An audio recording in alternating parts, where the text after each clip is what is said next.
Durham's bowlers helped restore parity at the halfway stage of their LV County Championship match against Somerset in Taunton, as Nick Compton closed in on 1,000 runs before the end of May.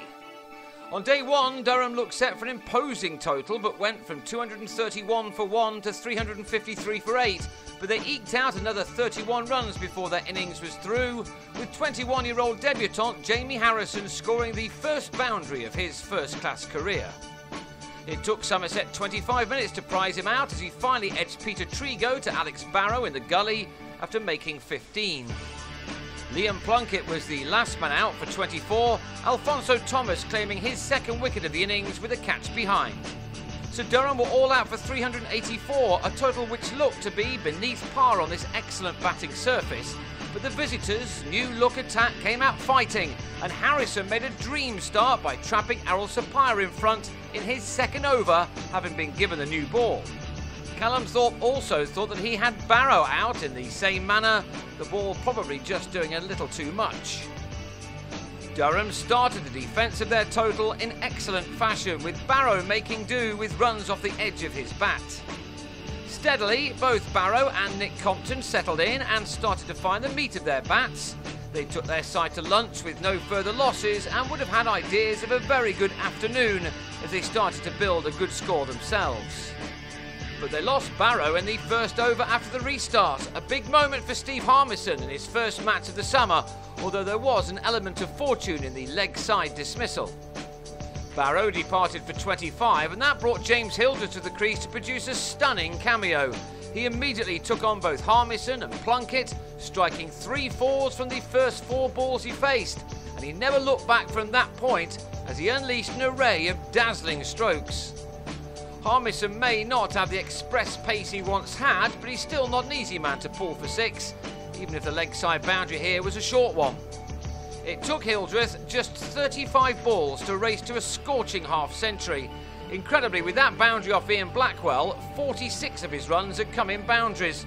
It was becoming a knock as hot as the weather in Taunton.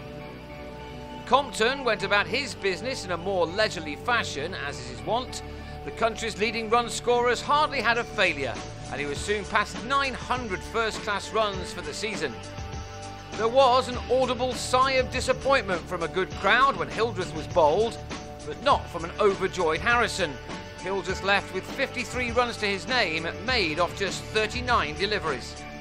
He was out with his side on 138 for 3, but Durham still had to contend with Compton, a man who simply loves batting against them. In 9 championship innings this summer, he's now passed 50 6 times. This half-century occupied 91 deliveries and included 6 fours. He now very much had 1,000 first-class runs before May on his mind. That's not been achieved since Graham Hick did it in 1988. Hildreth may have gone, but Somerset now had Craig Keyswetter at the crease, and he too was in a hurry to score. He too raced along at more than a run a ball as Somerset went 1 run short of their first batting bonus point in only the 43rd over. But then Durham took a firm grip on the game. Compton had taken his season's tally to 933 runs when, on 64, he mistimed a short-arm pull off Blackwell and planted the ball into the hands of Thorpe at mid-wicket. Blackwell struck again in his next over too. Josh Butler, on his return from injury, hadn't opened his account when he got an edge to an attempted cut. And the home side had slipped to 209 for 6 when Keyswetter fell just before tea, although he looked astonished to be given out LBW to Thorpe for 42. There was still time before the break for Trigo to put Plunkett into the stands as Somerset continued to score quickly in spite of the sudden loss of wickets. Durham's 384 was by now looking anything but beneath par, but Trigo and Craig Overton then started to claw their side back into the game. The experienced Trigo has struggled a bit for runs this year, but here he batted with some maturity, knowing the importance of him guiding the tail. 18-year-old Overton, meanwhile, in only his 4th first-class game, took the bull by its horns with an innings he will remember for some time. He played some classy-looking shots, with 1 boundary following another in quick succession.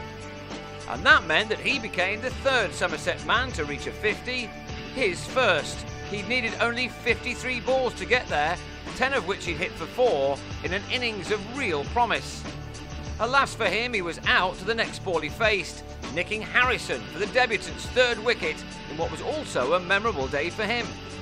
Trigo and Overton had seen their side past 300, and now it was all about reducing the deficit as much as possible, and possibly even earning a first innings lead, which looked doubtful at 209 for 6.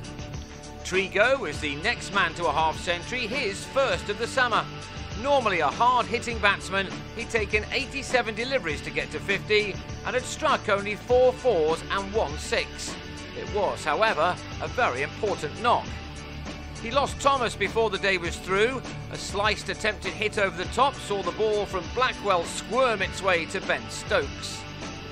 Thomas was out for 18 at 338 for 8, but Trigo and George Dockrell saw out the remaining half an hour to earn a 4th batting bonus point and reduce the deficit to only 27 runs by the time stumps were drawn. Trigo, who had earlier taken his wicket tally this season to 26, will no doubt be confident, if Dockrell and Jamie Overton can stick with him, of taking his side into a first innings lead on day 3. He'll resume on 67 in what is already shaping up to be a very close contest.